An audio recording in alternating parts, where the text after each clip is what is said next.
Doctor Ashok Kumar Pathania की कहानी एक ऐसे इंसान की कहानी है जो 17 साल विदेश में नौकरी करने के बाद अपने देश लौटे, सिर्फ इस सोच के साथ कि अब देश के लिए कुछ करना है।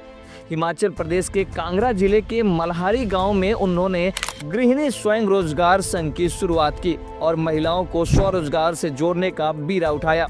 2021 में राष्ट्रीय ग्रामीण आजीविका मिशन के अंतर्गत उन्होंने महिलाओं को चप्पल बनाने का काम शुरू करवाया। शुरुआत में बैंक से लोन लेकर महिलाएं इस काम में लगी, लेकिन उन्हें भारी नुकसान उठाना पड़ा। मशीनें आई लेकिन क्वालिटी नहीं थी, स्किल नहीं थी और बिक्री का कोई रास्ता नहीं था। डॉक्टर अशोक पठानिया ने इसे व्यक्तिगत जिम्मेदारी मानी और सरकारी विभागों में लगातार प्रयास किया।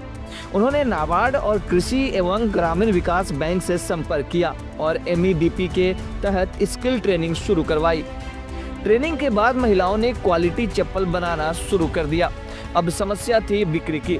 डॉक्टर अशोक पठानिया ने सहकार भारती जैसे संगठनों से मुलाकात की, चिट्ठियां लिखी और अपने स्तर पर प्रयास किए।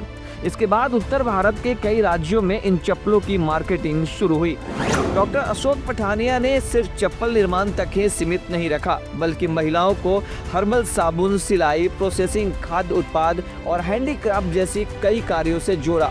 उन्होंने खुद प्रशिक्षण, प्रोडक्ट की गुणवत्ता और बिक्री के हर स्तर पर निगरानी रखी। आज महिलाएं इन उत्पादों के जरिए स्वरोजगार प्राप्त कर रही हैं और नगद आय कमा रही है। इसका पूरा श्रेय डॉक्टर अशोक पठानिया को ये महिलाएं देती हैं। डॉक्टर अशोक पठानिया के इन्हीं प्रयासों के कारण गृहिणी स्वयं सहायता समूह की महिलाएं आत्मनिर्भर बन पाई और उन्हें विश्व रत्न अवार्ड जैसे सम्मान मिले। खुद डॉक्टर पठानिया को अमेरिका के सीडरबर्ग यूनिवर्सिटी से समाज सेवा में डॉक्टरेट, जर्मनी से महिला सशक्तिकरण में PhD, डॉक्टर कलाम भारतीय रत्न अवार्ड और प्राउड ऑफ हिमाचल जैसे कई सम्मान मिल चुके हैं।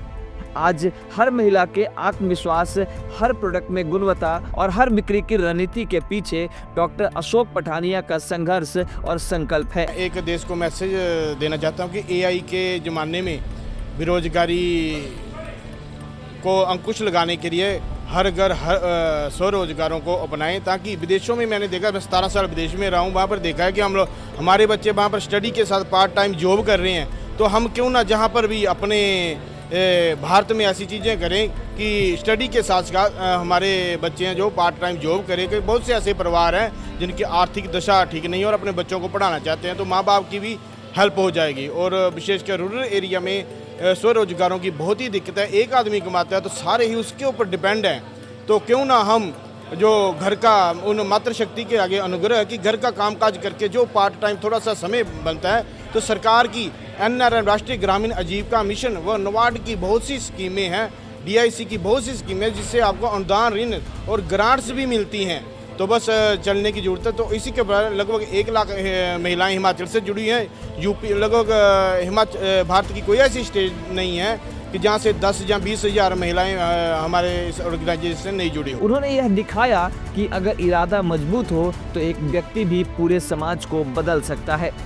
यह कहानी थी डॉक्टर अशोक पठानिया की।